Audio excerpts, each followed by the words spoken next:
Hello friends, welcome back to my YouTube channel. Good morning. എല്ലാവരും സുഖമായിട്ടിരിക്കുകയല്ലേ? ഇവിടെ ഞങ്ങളും സുഖമായിട്ട് സേഫായിട്ടൊക്കെ മുന്നോട്ട് പോകുന്നുണ്ട്. നമ്മുടെ ജീവിതത്തിൽ എന്തെങ്കിലുമൊക്കെ കാര്യത്തിന് വേണ്ടി ഓടുന്ന മനുഷ്യരാണ്. ഇപ്പം ചിന്തിക്കും, എന്തിനാ ഓടുന്നതെന്ന്. അതെ, നമ്മൾ ജീവിതം തുടങ്ങുന്ന നമ്മുടെ അമ്മയുടെ ഗർഭപാത്രത്തിലോട്ട് പ്രവേശിക്കുന്ന സമയം തൊട്ട് നമ്മൾ ഓട്ട മത്സരം നടത്തുന്നവരാണ്. ആരാദ്യം ജയിക്കുന്നു എന്നറിയാനുള്ള മത്സരം. അതിൽ ആ അവസ്ഥയിൽ നമ്മൾ ആദ്യം അമ്മയുടെ ഗർഭപാത്രത്തിനുള്ളിലേക്ക് പ്രവേശിച്ചത് കൊണ്ടാണ് നമ്മളവിടെ വിജയിച്ചത്. നമുക്കിന്ന് ഈ ലോകത്ത് വരാനായിട്ട് സാധിച്ചത്. അവിടുന്നേ തുടങ്ങുന്ന ഓട്ടമാണ്. അത് അവസാനിക്കുന്ന എപ്പോഴാണെന്നറിയാമോ? നമ്മുടെ മരണം കൊണ്ട് അവസാനിക്കും. ഏകദേശം ജനനം മുതൽ ഒരു 60-70 എത്ര നാൾ നമ്മൾ ഈ ഭൂമിയിൽ ജീവിക്കുന്നോ അത്രയും നാൾ നമ്മൾ ഓട്ടമത്സരത്തിലാണ്. ജയിക്കാനുള്ള ഓട്ടമത്സരം, ജീവിക്കാനുള്ള ഓട്ടമത്സരം, പ്രശ്നങ്ങളെ അതിജീവിക്കാനുള്ള ഓട്ടമത്സരം, അല്ലെങ്കിൽ മറ്റുള്ളവർക്കൊപ്പം എത്താനുള്ള ഓട്ടമത്സരം. മത്സരങ്ങളൊക്കെ നല്ലതാണ്. നമുക്ക് ആരോഗ്യകരമായ മത്സരങ്ങൾ വളരെ വളരെ നല്ലതാണ്. പക്ഷെ ഒരിക്കലും നമുക്ക് മറ്റുള്ളവരുടെ ഒപ്പം എത്തണം, അല്ലെങ്കിൽ അവരെക്കാളും മെച്ചപ്പെട്ട ഒരു ഇതിലേക്ക് വരണം എന്നുള്ള ആഗ്രഹങ്ങളൊക്കെ നല്ലത് തന്നെയാണ്, വേണ്ടെന്നല്ല പറയുന്നത്. പക്ഷെ അതൊരിക്കലും നമ്മുടെ ജീവിതത്തെയും നമ്മുടെ ആരോഗ്യത്തെയും നമുക്കുള്ളതിനെയും നഷ്ടപ്പെടുത്തുന്ന തരത്തിലേക്ക് പോകരുത്. വേറൊന്നും കൊണ്ടല്ല, ഇത് എൻ്റെ ജീവിതത്തിൽ എനിക്കുണ്ടായ ഒരു അനുഭവം കൊണ്ട് ഞാൻ പറയുന്നതാണ്. നമ്മളെ പുച്ഛിക്കാനും നമ്മളെ പരിഹസിക്കാനും ഒക്കെ ആൾക്കാരുണ്ടാകും. അപ്പോഴും നമ്മൾ ഒരിക്കലും എനിക്ക് അവർക്കൊപ്പം ഓടിയെത്തണം, അല്ലെങ്കിൽ എനിക്ക് അവർക്കൊപ്പം എത്തപ്പെടണം എന്ന് നമ്മൾ ആഗ്രഹിക്കാൻ എല്ലാവർക്കും അവകാശമുണ്ട്. ആഗ്രഹിക്കണം. നമ്മൾ ഒരുപാട് ആഗ്രഹിച്ചാൽ ദൈവം നമുക്ക് കുറച്ചെങ്കിലും തരുമെന്നാണ് എൻ്റെ വിശ്വാസം. പക്ഷേ നമുക്ക് അതിനുള്ള സാഹചര്യം ഇല്ലെന്നാണെങ്കിൽ നമ്മൾ നമ്മളായി തന്നെ നിൽക്കുക. ദൈവം നമുക്ക് തരുന്ന സാഹചര്യത്തിൽ നമ്മളായി തന്നെ നിൽക്കുമ്പോൾ ദൈവം നമുക്ക് ഓടാനുള്ള വഴി, അതിനുള്ള പാത ദൈവം തന്നെ ക്രമീകരിക്കും. നമ്മളായിട്ട് ക്രമീകരിക്കുമ്പോൾ അതിലൊരുപാട് പരാജയങ്ങളുണ്ടാവും. നമുക്ക് ഇനി എന്ത് ചെയ്യണമെന്നറിയാതെ നമ്മൾ നിൽക്കും. നമ്മൾ ചിലപ്പോൾ തോറ്റുപോകും. മറ്റുള്ളവരുടെ മുമ്പിൽ നാണം കെട്ട് തല താഴ്ത്തി നിൽക്കേണ്ട അവസ്ഥ വരും. അതേസമയം ദൈവമാണ് നമുക്കുള്ള പാത ക്രമീകരിക്കുന്നതെങ്കിൽ ദൈവത്തിനറിയാം നമ്മൾ ഏത് വഴി കൂടെ പോകണം, എന്ത് ചെയ്യണം. തീരുമാനം നമ്മുടെ കയ്യിലല്ല നിൽക്കുന്നത്. കാരണം ഞാൻ ആ വഴിയിലൂടെ പോകണമെന്നുള്ളത് എൻ്റെ ആഗ്രഹമല്ല, എന്നെ അയച്ചവൻ്റെ ആഗ്രഹമാണ് ഞാൻ ആ വഴിയിലൂടെ പോകണമെന്നുള്ളത്.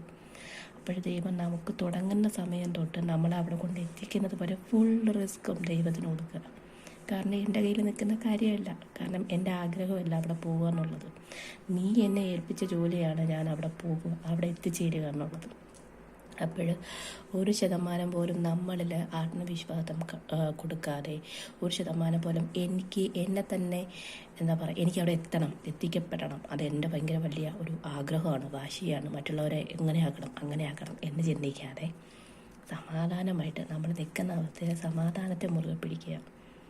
പിന്നെ ദൈവം എന്ന് പറയുന്ന ശക്തിയിൽ അടിയുറച്ച് വിശ്വസിക്കുക.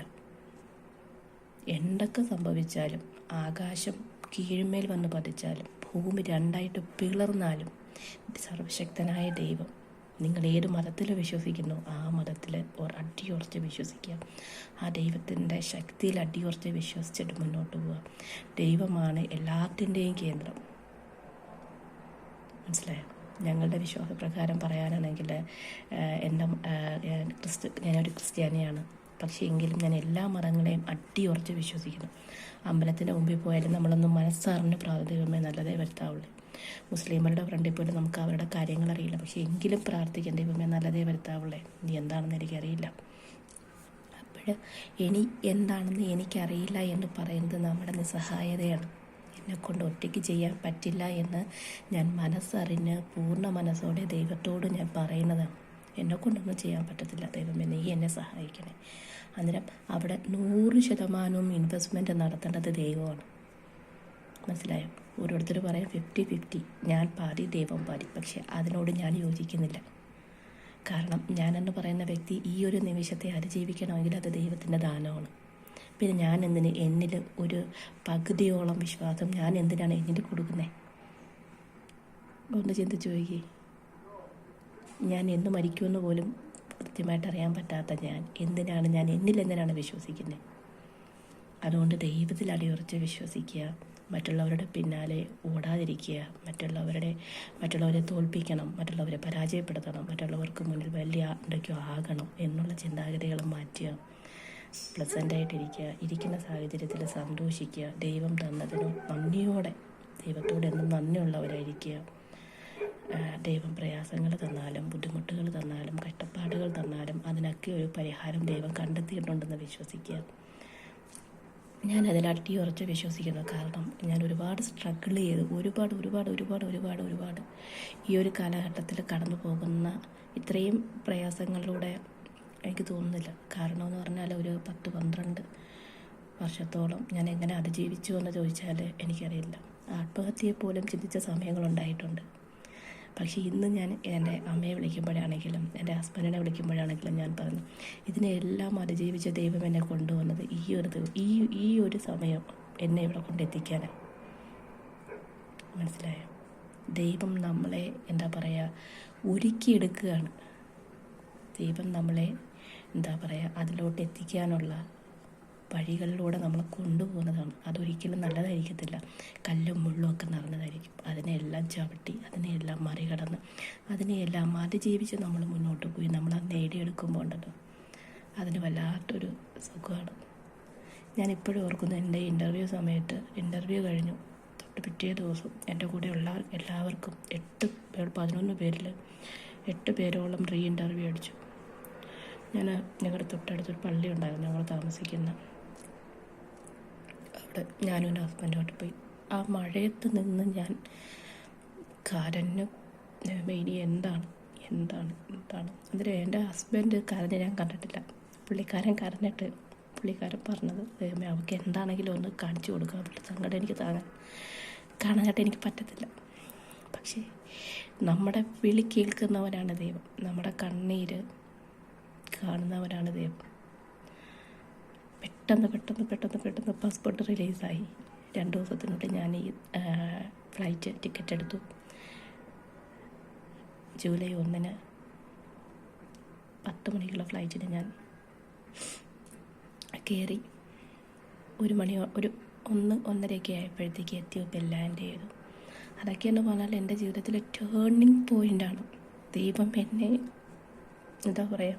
അർഹിക്കുന്നതിലും അധികം തന്ന് ദൈവം എന്നെ പരിപാലിച്ച സമയങ്ങളാണത്. അത് കഴിഞ്ഞ് രാത്രി 10:30 മണിക്ക് ഞാൻ ഇസ്രായേൽ മണ്ണിൽ കാല് ചവിട്ടി ഫ്ലൈറ്റ് ലാൻഡ് ചെയ്യുമ്പോൾ എനിക്ക് എന്തെന്നല്ലാത്ത ഞാൻ കരഞ്ഞു. ഫ്ലൈറ്റ് ലാൻഡ് ചെയ്ത് ഞാൻ ഇറങ്ങുന്ന സമയത്ത്, എമിഗ്രേഷൻ്റെ സമയത്തൊക്കെ ഞാൻ കണ്ണൊക്കെ ഒരുപാട് നിറഞ്ഞു. എനിക്ക് വിസ സ്റ്റാമ്പ് ചെയ്യുമ്പോഴാണെങ്കിലും എനിക്കറിയില്ല. കാരണം ഒന്നുമില്ലായ്മയിൽ നിന്നും ഇത്രയും പ്രയാസങ്ങൾ തന്ന് ദൈവം എന്നെ കൊണ്ടിരുത്തിയ സ്ഥലത്തെക്കുറിച്ച് ഞാനൊന്ന് ആലോചിച്ചു. ഇന്നും ഞാൻ അഭിമാനത്തോടെ പറയുന്നു, ദൈവം തിരഞ്ഞെടുക്കപ്പെട്ടവർക്ക് മാത്രം, ദൈവം വിളിക്കപ്പെട്ടവർ മാത്രം വരുന്ന സ്ഥലമാണ് ഇസ്രായേൽ. ആ മണ്ണിൽ അടിയുറച്ച് വിശ്വാസത്തോടെ മുന്നോട്ട് പോകുന്നവർ ഒരിക്കലും പതറിപ്പോത്തില്ല, വഴിയിൽ വീഴത്തില്ല. നമ്മളെ ദുഷിക്കുന്നവരും കുറ്റപ്പെടുത്തുന്നവരൊക്കെ പറയട്ടെ, പക്ഷെ അതൊന്നും നമ്മുടെ ദേഹത്ത് വീഴത്തില്ല. കാരണം എന്താണെന്നറിയാം? നമ്മളെ പരിപാലിക്കുന്നത് ദൈവമാണ്, എന്നെ പരിപാലിക്കുന്ന ദൈവമാണ്. അതൊന്നും എന്നെ ഏൽക്കത്തില്ല. ആരുടെ ശാപവാക്കുകളും കുറ്റപ്പെടുത്തലും പുച്ഛിക്കലും ഒക്കെ അവരിലേക്ക് തന്നെ തിരിച്ചു പോകും, നമുക്ക് കിട്ടത്തില്ല. അതുകൊണ്ട് ദൈവത്തിൽ അടിയുറച്ച് വിശ്വസിക്കുക, ആരുടെയും പിന്നാലെ ഓടാതിരിക്കുക, നമ്മളായി തന്നെ നിൽക്കുക. നമുക്കുള്ള എല്ലാ കാര്യങ്ങളും ദൈവം സമയാസമയം ക്രമീകരിക്കും. എൻ്റെ എല്ലാ കൂട്ടുകാർക്കും നല്ലൊരു ദിവസമായിരിക്കട്ടെ എന്ന് ആശംസിക്കുന്നു. ഞാൻ ഈ ചെയ്യുന്ന ഓരോ കണ്ടൻറ്റും ഓരോ വീഡിയോയും എൻ്റെ ജീവിതവുമായിട്ട് ബന്ധപ്പെടുത്തിയാണ് ഞാൻ ചെയ്യുന്നത്. കാരണം എന്ന് പറഞ്ഞാൽ ഇത് കാണുന്ന ഒരാൾക്കെങ്കിലും ഇനിയും മുന്നോട്ട് ജീവിക്കാനുള്ള ഒരു പ്രേരണ കിട്ടുമെങ്കിൽ, ഒരല്പസമയമെങ്കിലും ഒന്ന് സമാധാനിക്കാൻ പറ്റുമെന്നുണ്ടെങ്കിൽ, അതിൽ കൂടുതൽ വലിയ എന്ത് കാര്യമാണ് ഞാൻ ചെയ്യുക? അതിൽ കൂടുതൽ വലിയ എന്ത് നന്മയാണ് എനിക്ക് കിട്ടുക? അടുത്ത വീഡിയോ ആയിട്ട് വീണ്ടും കാണാം. അതുവരേക്കും ബൈ.